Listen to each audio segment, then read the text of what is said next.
Meu ambiente sem militância, Gabriel Ricardo por aqui com o meu amigo, o bom velhinho Guerreiro Faroleiro. Revelando a idade para vocês hoje, hein, pessoal? Esses cabelos brancos aqui são além do que vocês imaginavam. É isso, é da época que você jogava bola com couro de dinossauro, né, seu Guerreiro? Exatamente. Isso. Você deu aula pro Pedro Álvares Cabral de como que ele cuidava das tartarugas. Eu vou colocar aqui, seu Guerreiro. Batia prego no pé de ferro.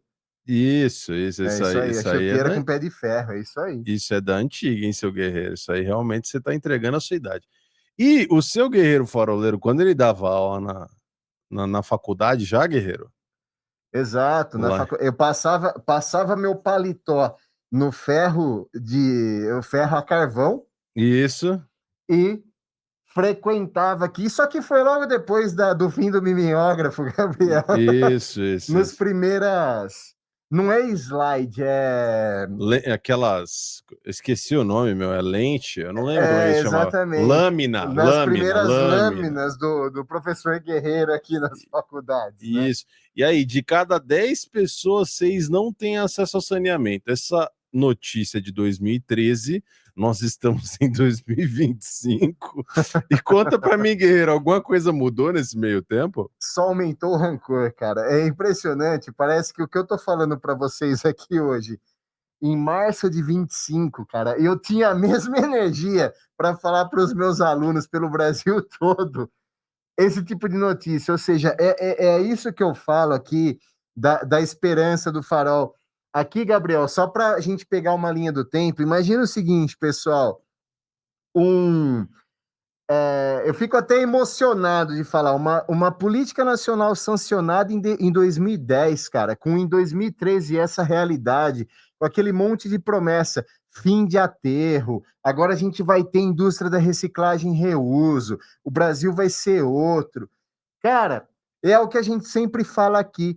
Para você aí, bolsoleprista, para você aí, lulista, 5 minutos de conversa aqui, e não é um desafio. A gente que fala a verdade, a gente não desafia, a gente dialoga. Vem aqui conosco, Ricardo Salles, Paulo Guedes, todos esses caras que passaram pelo governo, principalmente por esse governo que se diz de direita, pós-sanção de uma política nacional de resíduo. Cara, o princípio básico da gente isentar a indústria da reciclagem e reuso, que é o que tange lei, que é o Ctrl-C, Ctrl-V que a gente deu da política europeia. Então, essa é a realidade, ou seja, a gente vai estar aqui, creio, a esperança agora é o farol, é o Abra, exatamente por isso, porque é o que a gente fala.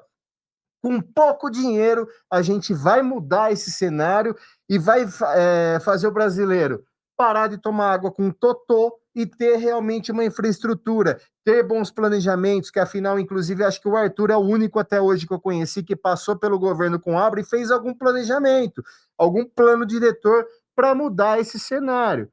Né? Porque a gente está com a mesma notícia de 2013 que o pobre coitado aqui ficava em sala de aula. Agora vai mudar. Lei foi sancionada em 2010, 2013, ó.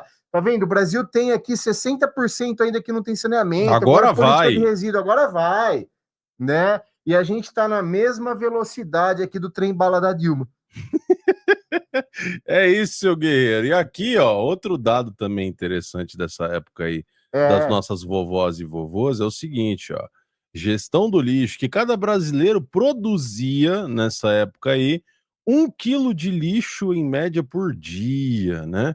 E aí 50% dos municípios que capturavam toda essa lixaiada por aí, jogava isso em qualquer canto, né? Porque tinha 2.906 lixões que o Brasil possui. E olha que coisa interessante, seu Guerreiro. Eles não tiraram nem o lixão e ainda somaram, porque há pouco tempo atrás aqui a gente falou que tinha 3.000 lixões no Brasil. Exatamente. Não fecharam nenhum e abriram novos 100. Parabéns. É isso aí. Aula de gestão pública. Temos o recorde de infraestrutura. Né? E exatamente esse ponto, pessoal, só para pegar o gancho na sua cabeça, tá? Aterro é diferente de lixão.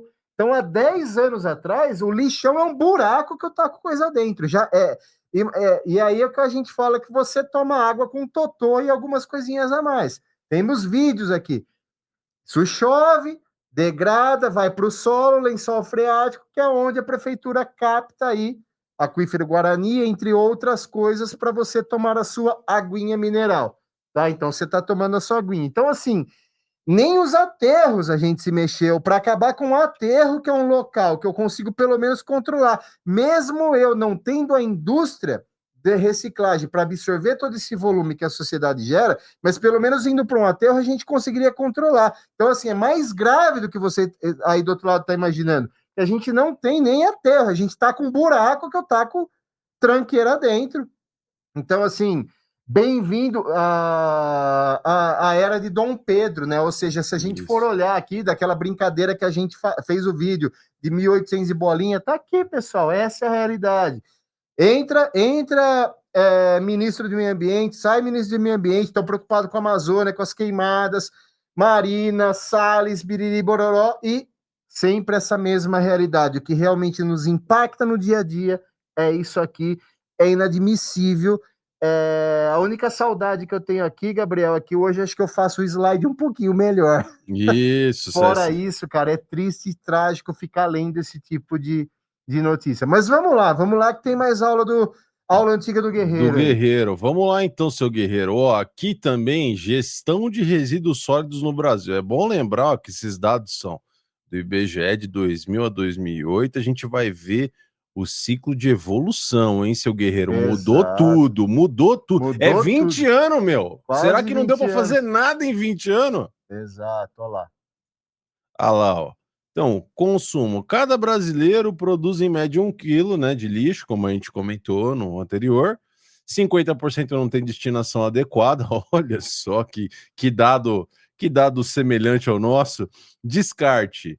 Aí quase 30% das cidades rejeitam os aterros sanitários, tal, e 22% rejeitam em aterros controlados. E aqui é uma coisa interessante, seu Guerreiro, porque aqui ele chamou de aterro sanitário e controlado. Em tese, o aterro sanitário já teria que ser controlado pela sua definição, que é você dar um tratamento para o solo, para não degradar o lençol freático, mas eu não sei, de repente eles criaram aqui um novo termo. Eu vou fazer uma analogia aqui, que eu e o Gabriel, a gente tem uma similaridade infantil.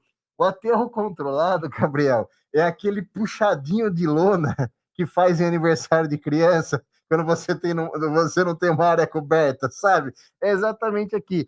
Ao invés de eu ter só um lixão a céu aberto, eu vou lá, coloco uma loninha embaixo para tentar controlar um pouquinho de chorume aí, tá? É isso, sério mesmo, seu Guerreiro? É isso aí, festinha de criança. Olha que maravilha, meu. Não, isso aí é... Só torce para não chover forte. Isso é notícia de Brasil mesmo, porque aqui é tanto puxadinho, né? Você vai vendo as casas subindo, tá, uma na laje da outra, faz todo sentido.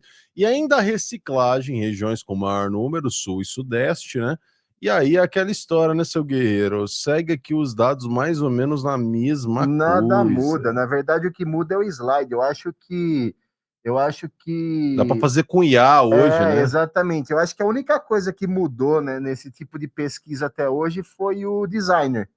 Mudou a cor do slide, porque primeiro que a gente não sabe se essa informação é fiel, né, é fidedigna. E por outro lado, não muda. Se a gente pegar, faça esse exercício em casa. Peguem aí notícias de 2010, 2008, 2005 e comparem com as notícias atuais. Por quê? Porque não tem ninguém, esse é o absurdo aqui do programa, não tem ninguém tratando o óbvio, que é o que te contamina. Então você paga imposto, você não tem acesso à segurança, você não tem acesso à saúde, e outra parte do imposto, você não está tendo acesso nem à água mais. Essa é a realidade no Brasil. Que maravilha, seu Guerreiro. Ainda tem aqui o último slide aqui na tela, que eu vou colocar agora, que é mais ou menos aí uma perspectiva global, né, comparando aí o Brasil com outros países ao redor do mundo, né? E a gente vai vendo aqui, ó, a quantidade de lixo, né, municipal solto. Então você tem aqui, pô, os Estados Unidos, né, mais do que o dobro, né? Se o brasileiro hoje gera 1 quilo de lixo por dia, o americano gera 2,5 kg. O que significa, na verdade, que lá é um país que tem mais consumo, né? Que as pessoas desembalam mais coisas, jogam mais coisas no lixo, né? E aqui você vai vendo essa perspectiva pelo mundo, né? Os Estados Unidos aqui ainda tem outros países aqui no norte da Europa, né? Na Europa, Austrália, mesmo Nova Zelândia aqui que tem altos índices, né? Acima dos 2 quilos por dia. E o Brasil, ele tá num quilo, só que tem uma grande coincidência que apesar de consumir pouco, o Brasil polui muito, seu guerreiro. Exatamente. Esse é o ponto aqui. A gente países desenvolvidos têm um grande poder de compra, por consequência, o grande poder de consumo, só que eles têm as destinações, o fechamento de ciclo. A gente, além de consumir relativamente baixo consumo, por conta do nosso poder de compra, quem não entendeu o que eu estou falando, a 1,75 a sua unidade do ovo, em paralelo, o que a gente gera não tem nenhum tipo. Hoje no Brasil, eu desconheço pontualmente a gente tem alguns setores, mas para tratamento de resíduo sólido urbano doméstico, numa indústria da reciclagem, é pontual, pífio para fazer propaganda aí para algum político de estimação que esteja atrás disso. A gente não tem realmente uma indústria fomentada, estruturada para absorver minimamente o volume gerado por uma cidade. E aqui, Gabriel, não posso deixar passar. A única coisa que mudou e melhorou de 2008, 2009, que eu ministrava essas aulas para hoje, foi aí o corretor automático das ferramentas que a gente tem, porque tá cheio de erro de português aqui, eu não tinha visto. Fora isso, o cenário ambiental nada mudou. Exato, você podia pegar esses mesmos slides, só dar um tapa aí numa Preciso IA. só passar pelo IA e pelo corretor. Isso. E ainda aqui, ó, por último, cidade sueca, que não é uma realidade somente da Suécia, é bom dizer, né? A gente abordou a Alemanha há pouco tempo atrás, e lá também é muito parecido e tem uma população maior, né? Consideravelmente maior.